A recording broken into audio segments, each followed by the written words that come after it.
She watched him hand her boarding pass to another woman. He did not hesitate. He did not flinch.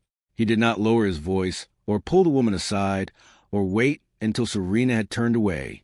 He simply reached into the breast pocket of his jacket, the tailored charcoal jacket she had picked up from the dry cleaner 2 days before, the same jacket she had quietly arranged to be altered when it became too tight across the shoulders, and he drew out the first-class boarding pass that bore her name, Serena Ashford, and he placed it into Diana Price's open, waiting hand. "You'll be more comfortable up front," he said to Diana. Not to Serena. To Diana, with the casual certainty of a man who had already decided that his comfort mattered, and that Serena's did not. The departure lounge at John F. Kennedy International Airport buzzed around them. The low drone of rolling luggage, the mechanical voice of gate announcements overhead, the collective shuffle of hundreds of travelers making their way through the world. None of it seemed to touch the small knot of stillness that formed in Serena's chest as she watched the scene play out before her.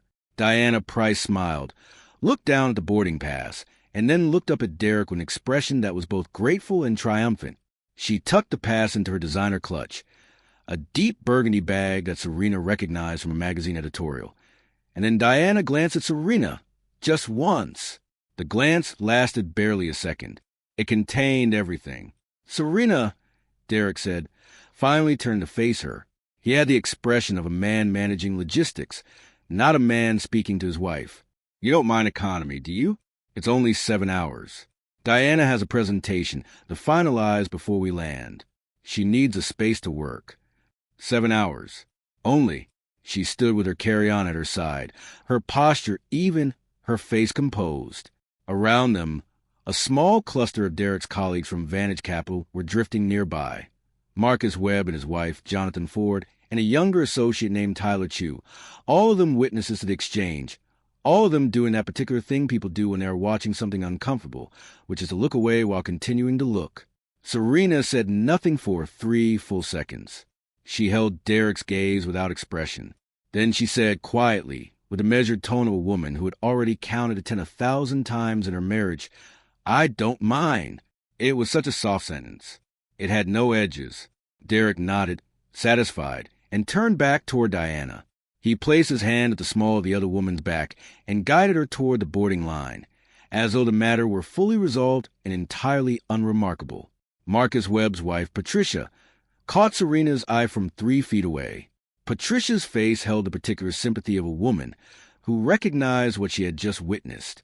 She opened her mouth as if to say something. Serena gave the smallest shake of her head, almost imperceptible, barely a movement, and Patricia closed her mouth again. Serena reached down, adjusted the handle of her carry-on, and took a slow breath. The boarding pass she held in her hand was not the one Derek had given away. It was a different document entirely. A document Derek knew nothing about. A document that, had he understood what it represented, would have turned the blood cold in his face. She folded it once and placed it carefully in her coat pocket. And she waited, because Serena Ashford had been waiting for a very long time. And some things, the important things, the things that truly matter, are worth waiting for. Serena Ashford was not a woman who announced herself. This was a quality she had possessed since childhood. This ability to be present in a room without filling it with sound, to absorb information without broadcasting that she was doing so, to carry enormous things behind a face that showed almost nothing at all. Her mother had once said that Serena had been born with still water in her eyes. It was meant as a compliment, though some people in Serena's life had always mistaken the stillness for absence. She was 43 years old. She had been born in London to a Ghanaian father and a Barbadian mother, raised between 2 countries and 2 cultures until the age of 17, when her family resettled in Atlanta, and she began the careful, quiet work of building a life inside a world that rarely paused long enough to learn who she truly was. She was not what the world expected when it saw her, a woman of middle height, elegantly built, with close-cropped natural hair and a face that wore its age without apology. She dressed with precision, but not extravagance. She spoke with restraint, but never uncertainty. She had a quality that was difficult to name but impossible to forget, a settled gravity, as though she had made peace with something most people were still fighting. She had met Derek Ashford at a charity gala in Midtown Manhattan 14 years ago. He had been 36 then, newly appointed as managing director of Vantage Capital, already golden with the shine of early success. He was 6 feet of charm and confidence, the kind of man who moved through rooms as if the rooms had been built for him. He made her laugh. He made her feel seen, or so she had believed, in those early years when the feeling of being seen is easy to mistake for the truth of being known. They married 18 months after the gala. The ceremony was held at a small estate in Connecticut, attended by 200 people who all agreed that Derek Ashford had done well for himself. Not many of them asked the same of Serena. They assumed, because she was soft-spoken and Derek was loud, because she stood slightly behind him in photographs and he stood squarely in front of them, that the balance of power in a marriage was as obvious as it appeared. They were wrong. They had always been wrong. What very few people knew, what Derek himself did not fully grasp, was the nature of Serena's inheritance. Her father, Emmanuel Boateng, had been one of West Africa's quietly significant financiers. Not the kind of man who appeared in newspapers or was photographed at state dinners, but the kind of man who sat in rooms where decisions were made, who moved capital the way rivers move water, with certainty, with force, and with very little noise. When Emmanuel died of a stroke 7 years into Serena's marriage, he left behind a carefully structured estate. The public-facing portion was modest. The deeper architecture was not. Among the assets in Emmanuel Boateng's estate was a 17% founding stake in a regional carrier called Meridian Airways, which at the time of his death was a mid-size operation with a fleet of 40 aircraft and routes across the Atlantic corridor. Serena's father had helped seed its earliest round of financing 15 years prior, during a period when the airline's founding consortium was struggling to secure the capital that would carry them from concept to runway. He had believed in the venture. He had placed his faith in it quietly, as he did with all things, and it had rewarded that faith generously. When the stake passed to Serena, she did not sell it. She studied it. She spent 18 months absorbing everything there was to know about the airline industry. Not loudly, not by enrolling in business programs or announcing her intentions, but by reading, by meeting people, by asking questions in rooms where she was invariably the quietest voice. And then, using a combination of her inheritance and her own liquid assets, assembled over years of careful, independent financial management, she made a series of additional investments. Today, Meridian Airways had a fleet of 243 aircraft, operations across 6 continents, and a market valuation of $52 billion. It was among the top 10 airlines in the world by revenue. Its chairman, listed in its corporate filings as S. E. Boateng Ashford, was known within the industry as a figure of unusual reserve and unusual influence. Derek Ashford flew Meridian Airways almost exclusively because the miles accumulated well and the first-class service was, in his words, excellent. He had no idea that the airline belonged to his wife. This was not an accident. Serena had kept the 2 lives entirely separate, not out of deception in any harmful sense, but because she had learned early in her marriage that Derek was a man who needed to believe he was the most successful person in the room. When they first married, this quality had seemed harmless, even endearing. She had not thought it important to correct the impression. She maintained her role as a private investment consultant in his presence, which was technically accurate. She attended his work functions and said little. She dressed beautifully, spoke carefully, and let him fill the air. Over time, this dynamic had calcified. Derek had not grown kinder as his success grew. He had grown smaller in spirit, narrower in regard for those around him. He began to see Serena's quietness not as depth, but as simplicity. He began to treat her not as a partner, but as an appendage, something that lived in his orbit without truly participating in it. He forgot, if he had ever fully known, that there is a difference between a woman who has nothing to say and a woman who has chosen not to say it yet. Diana Price had entered their world 8 months ago. She was 31, a business development consultant at a firm that held a minor contract with Vantage Capital. She was attractive and eager, and she laughed very loudly at Derek's stories. Serena had observed her presence growing like a slow tide, first at work events, then at dinners, then in the unexplained evening hours that Derek's calendar could no longer quite account for. Serena had not raised her voice. She had not confronted him. She had simply watched, and she had known, and she had begun, in the quietest possible way, to prepare. The first time Diana Price appeared at a Vantage Capital function that Serena also attended, it was a spring dinner at a rooftop venue in Tribeca, one of those events where the food was too small and the conversations too large, and everyone was performing their best version of themselves for an invisible audience. Derek arrived with Serena, as was appropriate, but within 40 minutes, he had migrated across the terrace to the cluster of people surrounding Diana. Serena noted it without reacting. She took a glass of still water. She rarely drank at events, and spoke quietly with Patricia Webb, who was describing a trip to Cape Town she and Marcus were planning for the summer. Serena listened with genuine interest and answered with genuine knowledge, because she had spent time in Cape Town herself years before for reasons that had nothing to do with tourism. On 3 separate occasions during that dinner, Derek called Serena over to his group, not to introduce her, precisely, to present her. There was a difference. "This is my wife," he would say, and then immediately turn back to the ongoing conversation, as though her presence had been logged and could now be set aside. The people around him, mostly younger analysts and their partners, would nod at Serena with the polite vacancy of people who had been given no information to work with, and Diana would smile at her in that practice way, warmly, carefully, with full awareness of exactly what she was doing. Serena would smile back, evenly, and then she would find somewhere else to stand. This happened again at a gallery opening in Chelsea, where Derek spent the better part of an hour explaining a painting to Diana with the authority of a man who had done no reading on the subject. Serena happened to know the artist personally. She had quietly supported his first solo exhibition through an arts foundation she helped fund. And the painting Derek was discussing with such confidence was one she could have spoken about for 30 minutes from memory. She said nothing. She stood near the canopy table, and she watched her husband perform his knowledge for a woman who had no context to question it. At a dinner at Marcus and Patricia Webb's home in Westchester, the seating arrangement placed Serena at the far end of the table from Derek. This was not Patricia's doing. Patricia's seating arrangements were always careful and considerate, but Diana had arrived as a last-minute addition at Derek's request, and the geometry of the table had been rearranged accordingly. Diana sat 2 seats from Derek. Serena sat at the opposite end, between Marcus's father and a neighbor who spent most of the meal discussing his daughter's lacrosse tournaments.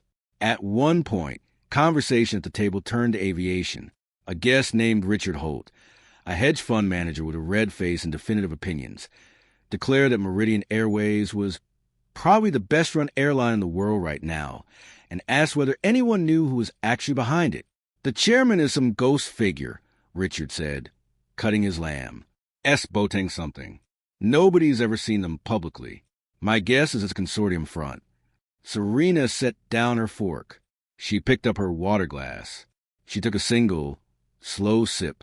"My firm did a piece on Meridian last year," Derek said, from the other end of the table. He had the comfortable authority of a man who had reviewed a briefing document once. "Solid fundamentals. Whoever the chairman is, they have good people in place. I've always said the best leaders hire well, and then get out of the way." "Amen to that," Richard said. Serena said nothing. No one looked at her. It was around this period that she began to notice the small erosions more acutely, the way Derek would answer questions directed at her before she could respond, the way he would describe her work, when he described it at all, as "she does some investment consulting, nothing too intense," the way he had stopped asking, entirely, about her days, the way Diana's name had begun appearing in his speech with a casualness that was clearly meant to seem accidental, but was anything but. There was a Tuesday in November when Serena came downstairs at 7 in the morning to find Derek on the phone in the kitchen, laughing with the ease of a man who was utterly at home in his feelings. He saw her come in, held up a finger one moment, and turned slightly away from her to finish the call. It lasted another 4 minutes. When he hung up, he said, "Diana's handling the London pitch. Good instincts, that woman." He poured himself coffee. He did not offer any to Serena. She stood at the counter and thought about the 62,000 employees of Meridian Airways whose employment continued in large part because of decisions she had made in boardrooms that Derek had never seen. She thought about the flight he had taken to Dubai in September, Meridian Airways, first class, seat 2A, and the way he had called her from the lounge to say the airline champagne was passable for an economy class carrier. She had smiled at the phone. She had not corrected him. But something had shifted quietly in the architecture of her patience. Not a breaking, not a fracture. Something more like a door, opening very slowly, onto a room she'd been preparing for a long time. There were 16 days between that Tuesday morning in November and the flight to London. In those 16 days, Serena spoke to 3 people outside her marriage. She spoke to her attorney, Claudette Marsh, who listened with the stillness of a woman accustomed to hearing serious things stated calmly. She spoke to her personal financial advisor, and she placed one call, brief, measured, and final in its intent, to the chief operating officer of Meridian Airways, a man named Winston Clark, who had known who she was for 11 years and had kept that knowledge with absolute discretion. "I'll be on flight MA007 to London next Friday," she said. "We'll arrange accordingly," Winston said. "No," she said. "Don't arrange anything in advance. I need you to simply be present when I ask you to be." There was a pause. Winston had been in this business long enough to understand what that kind of request meant. "Understood," he said. The morning of the flight, Serena woke at 5:30. The house was dark and quiet. Derek was still asleep. She could hear him breathing from the other side of the bed they had shared for 14 years, a bed that had grown steadily wider in recent months, not in dimension but in the weight of everything that lay between them. She dressed with care. A charcoal silk blouse, wide-leg trousers in deep navy, a wool coat, camel-colored, cut to the line.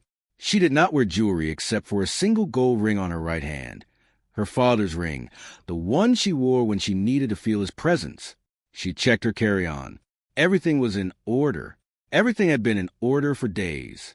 Derek emerged from the bedroom at 7, dressed quickly, and called Diana from a hallway. Serena heard him say, "We're leaving at 8:30. The car will collect you first." She folded the newspaper she had been reading, sat on the kitchen table, and said nothing. The ride to JFK was politely miserable. Derek was on his phone throughout, messaging, reviewing documents, occasionally glancing up to say something to the driver about traffic. He did not ask Serena how she was feeling. He did not ask whether she had everything. He said at one point, "London should be good this time of year." And Serena said, "Yes," and that was the entirety of their conversation. Diana was waiting at departures when the car arrived. She was dressed in a fitted camel blazer and heel boots, her hair blown out, her energy high. She kissed Derek on the cheek with a familiarity that was as loud as a slap. She glanced at Serena and said, "Love your coat," in the tone people use when they are cataloging something they intend to dismantle. "Thank you," Serena said. They checked their bags. They passed through security. They made their way to the Meridian Airways first-class lounge.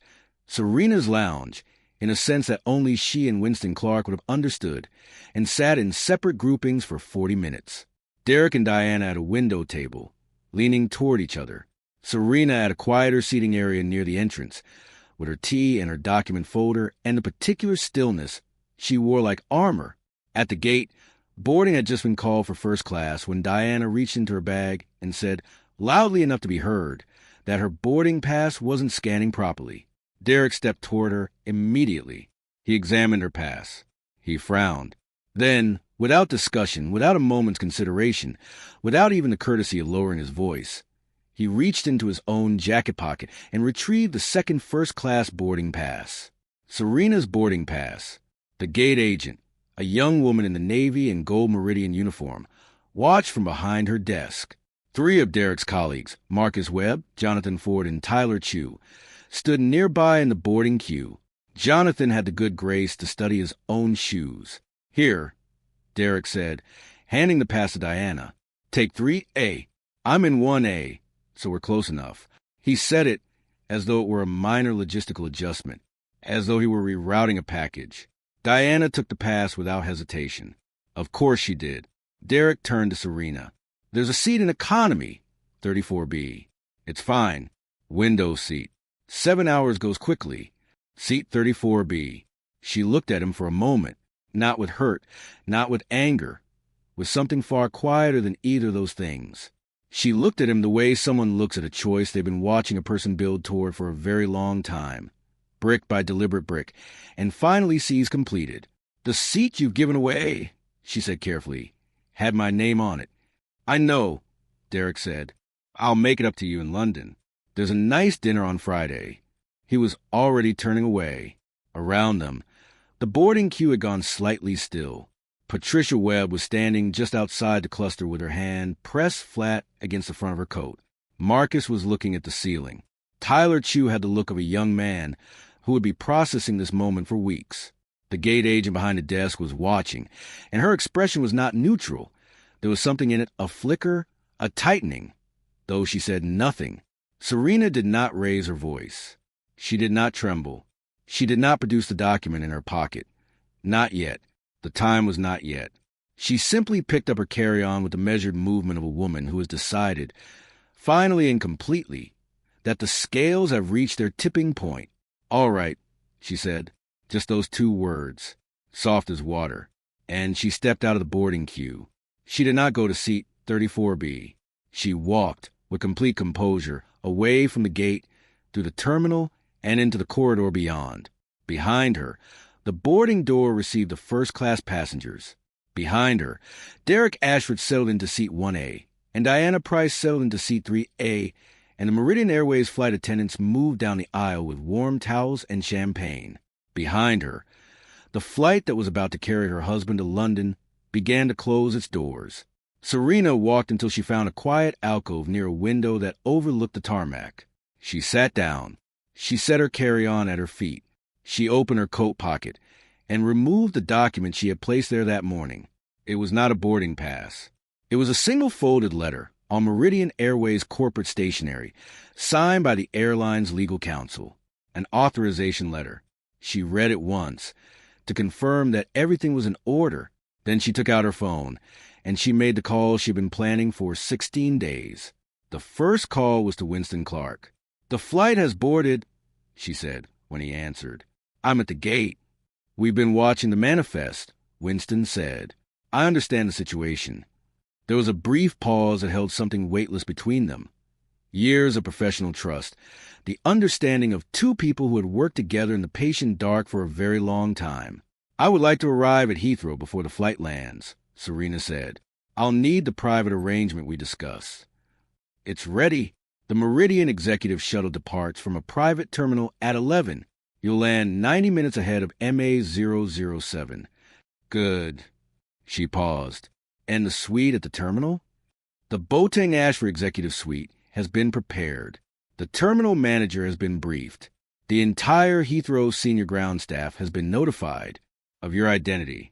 She had kept that identity private for so long, in the public record, in the operational structure of the airline, even in the way the suite at Heathrow was named. The Boateng Ashford name was on the letterhead and on the wall plaque, but had never been connected to a face. It was about to be. "One more thing," she said. "I'd like the London board assembled at Heathrow. Not formally, just present." "All 9 members?" Winston asked. "Enough of them," she said, "for will suffice." "Consider it done." The second call was to Claudette Marsh. Claudette had been Serena's attorney for 9 years. She was a compact, precise woman who spoke in complete legal sentences and never expressed surprise. When Serena had called her 3 weeks ago and described what she intended to do, Claudette had listened without comment, asked for clarifying questions, and said, "I'll prepare the filings." That was all.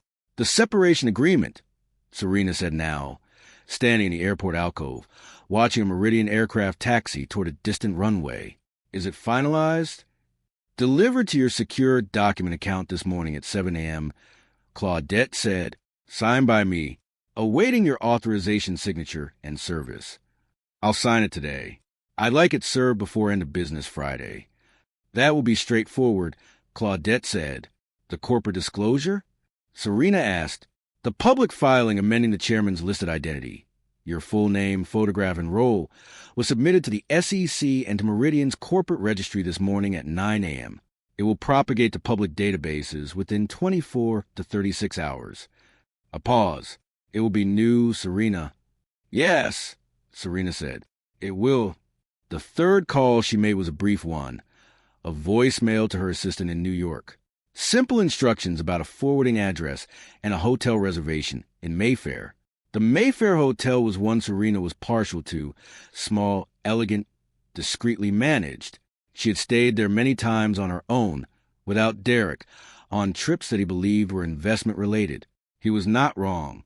He simply never understood the full scope of what investment-related meant for his wife. Then she sat quietly for 40 minutes and watched the planes.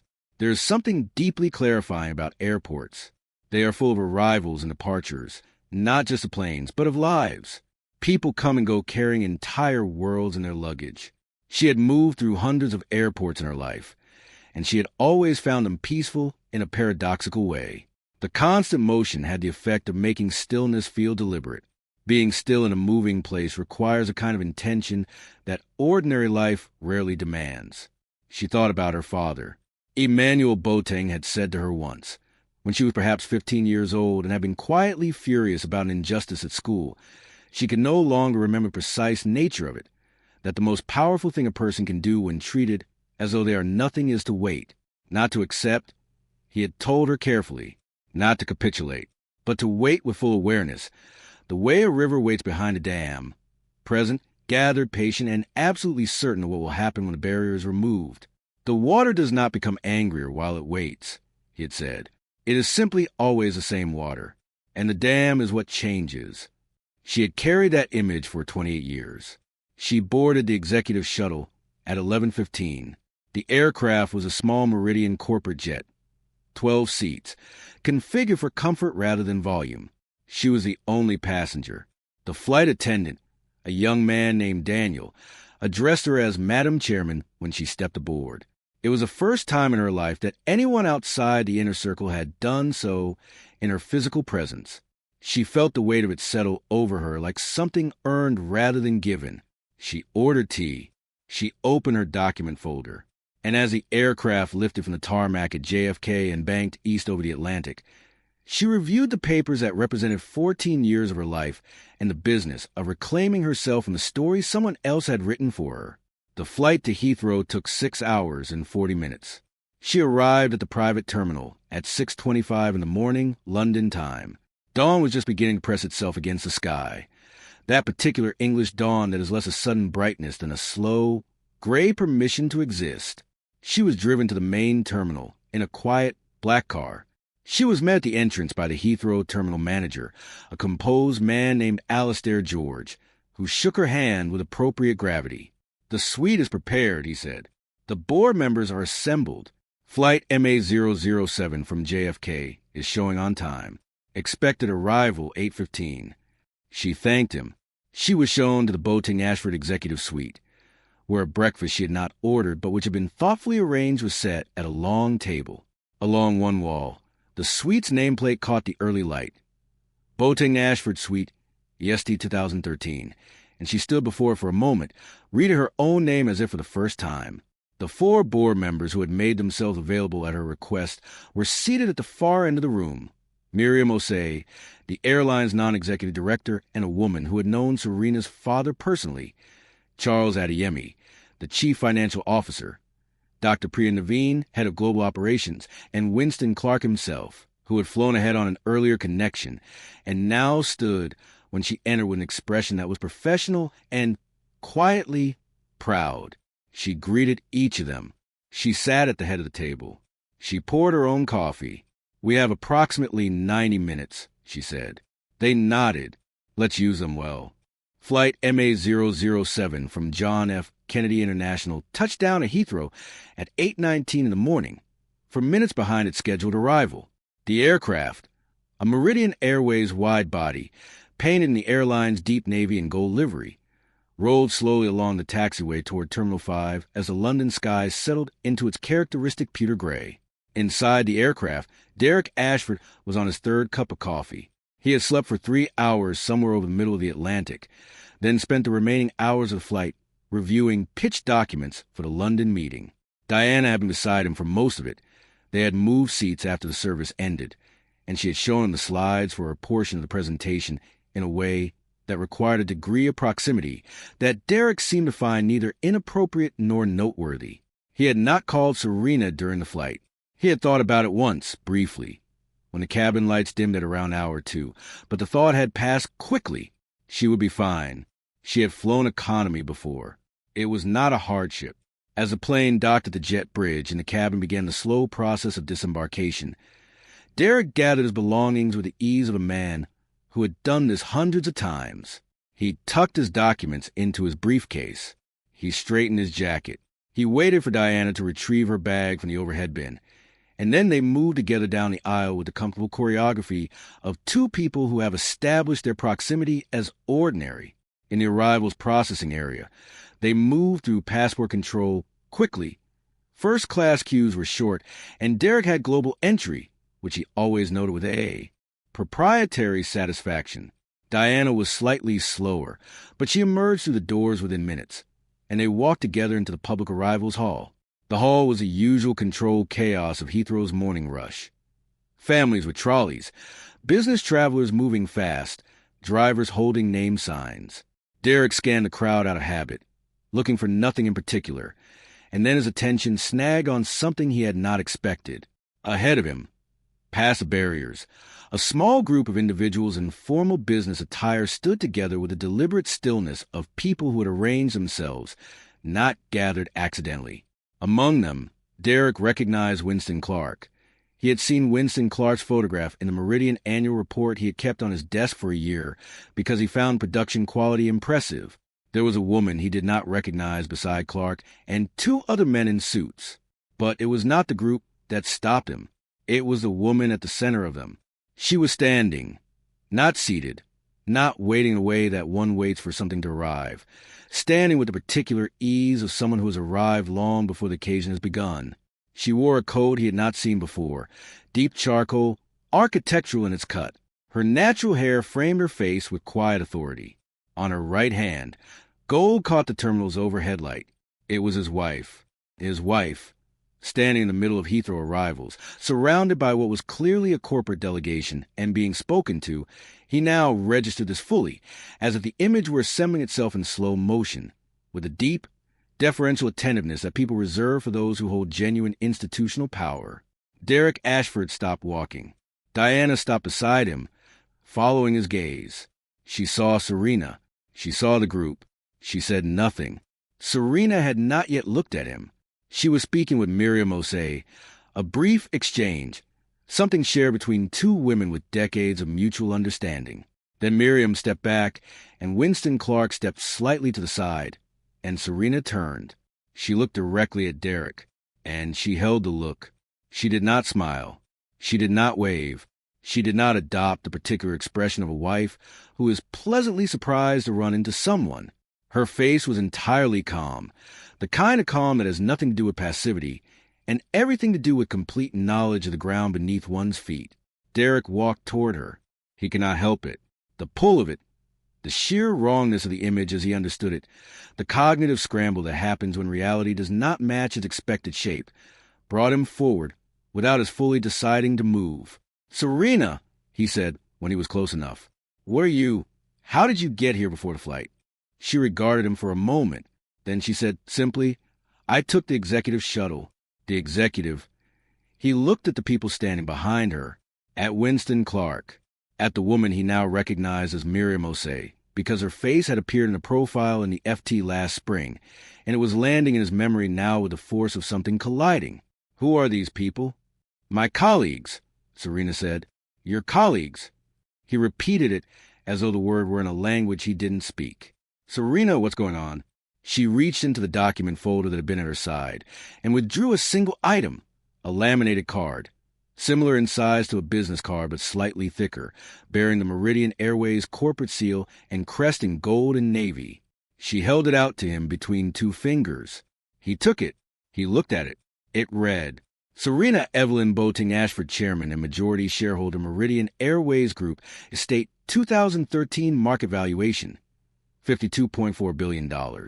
Derek looked up from the card. Winston Clark cleared his throat. "Mr. Ashford, I'm Winston Clark, Chief Operating Officer of Meridian Airways.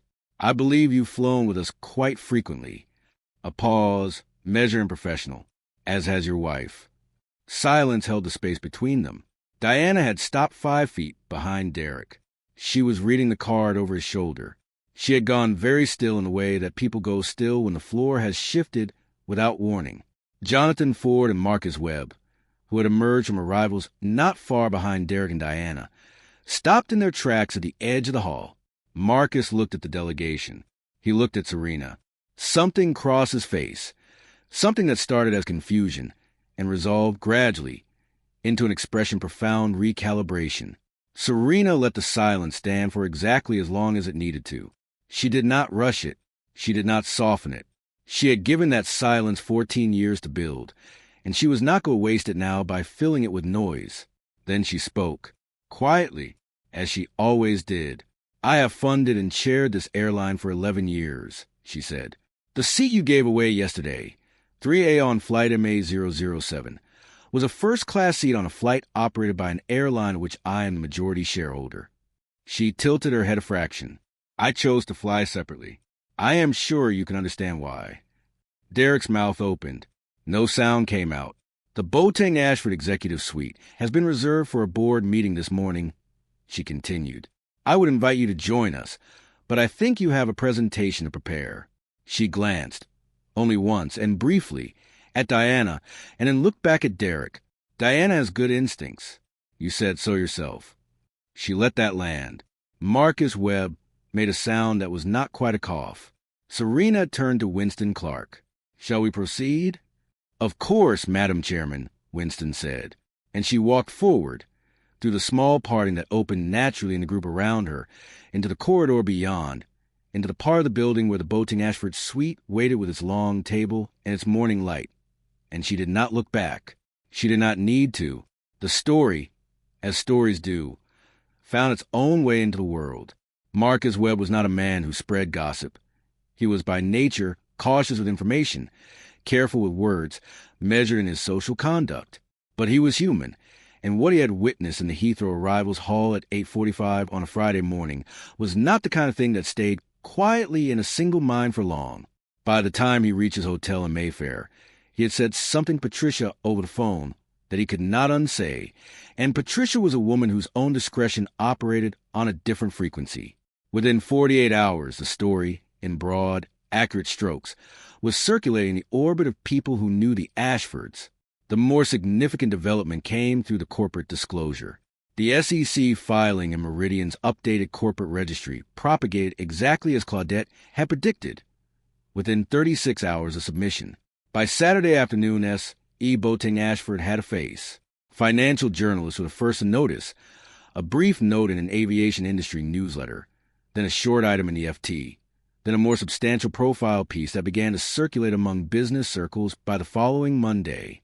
The piece described the chairman of Meridian Airways as one of the most significant and deliberately low-profile figures in global aviation, a woman who had built and managed a $52 billion enterprise with an institutional discipline that shames far louder names in the industry. The journalists had done their research. They mentioned the founding stake, inherited from Emmanuel Boateng. They described the strategic patience with which the airline's expansion had been managed. They noted that the Boateng Ashford name had been attached to the Heathrow suite for nearly a decade without anyone connecting it publicly to a living individual. The piece did not mention Derek Ashford by name. It did not need to. At Vantage Capital, the reaction was something between awe and embarrassment. Derek's colleagues, the people who had been at that airport gate, who had been in that arrivals hall, who had attended the dinners and the gala evenings where Derek had introduced Serena as his wife, and then moved on from her presence as though she were furniture, now experienced a particular discomfort of people who understand that they have fundamentally misread a situation for years. Jonathan Ford, who had studied his shoes at the gate, sent Serena a professional note of congratulations that she received and filed without response.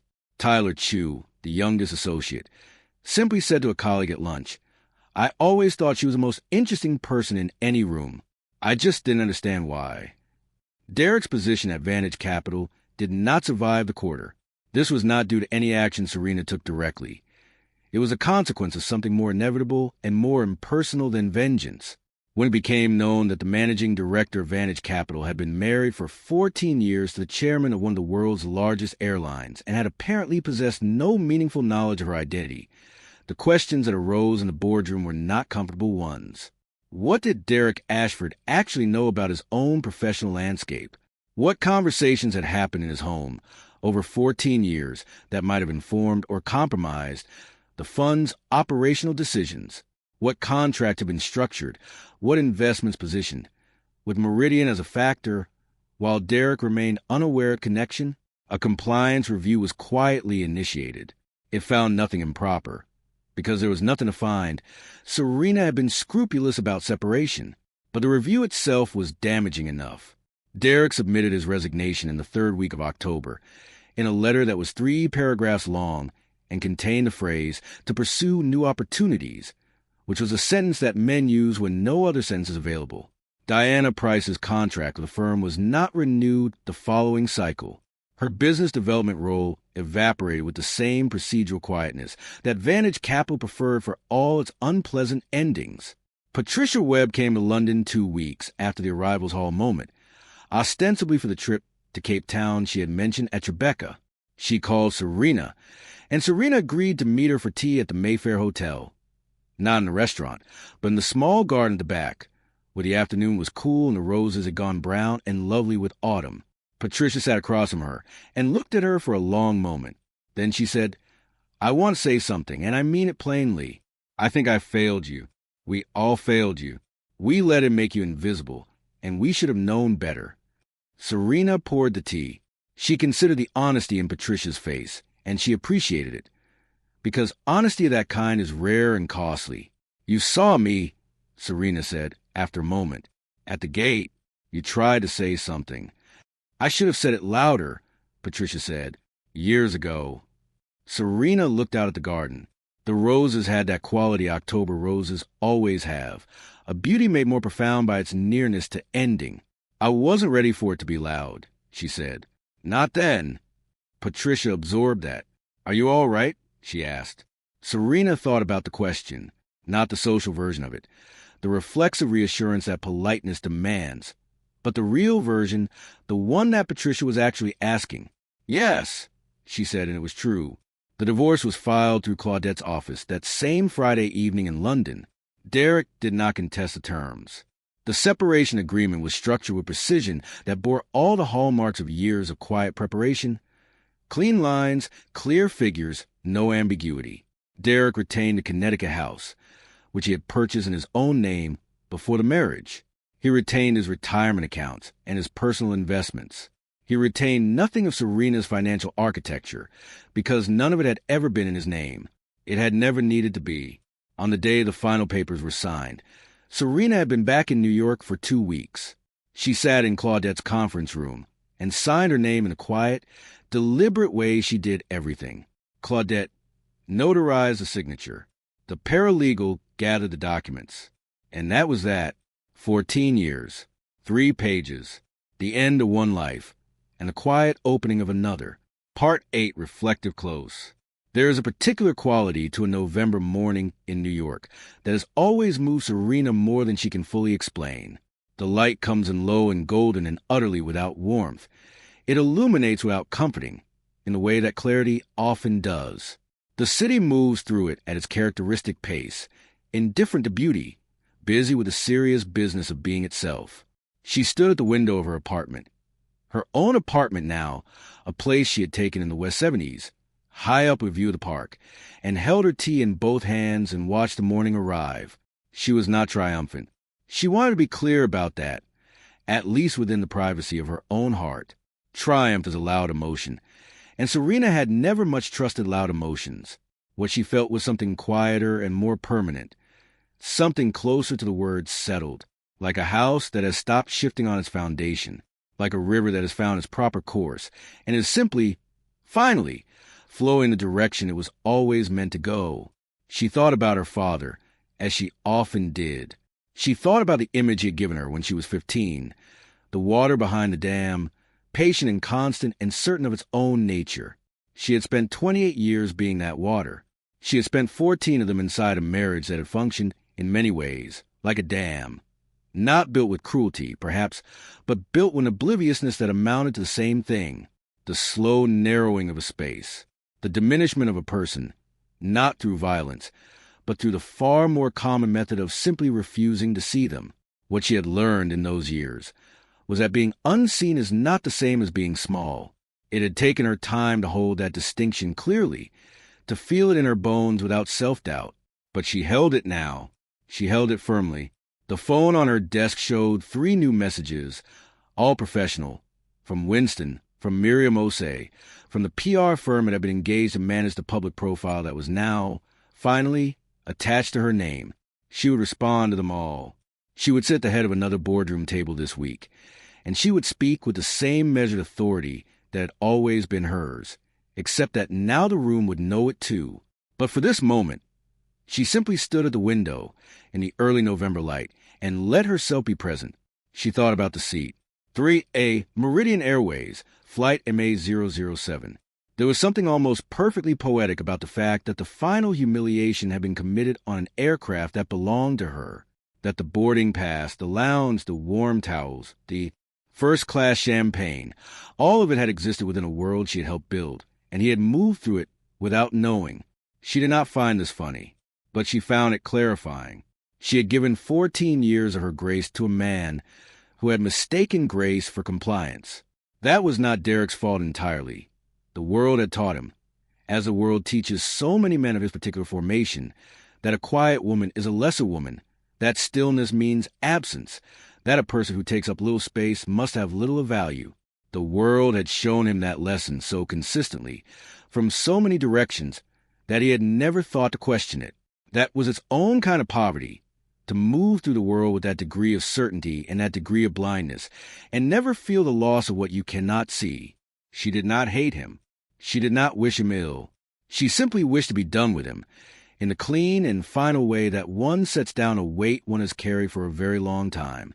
The park below the window was scattered with late autumn walkers, people moving with that particular purposefulness of those who know the warmth is ending and intend to stand in it one last time. She watched them with the fondness one feels for people at a comfortable remove. She had always loved the city most from this distance, its enormous human noise reduced to something almost gentle. She had a meeting at 10. Before that, she had an hour entirely to herself. She picked up her tea again, turned from the window, and sat in the chair that faced her room in her apartment, in her life.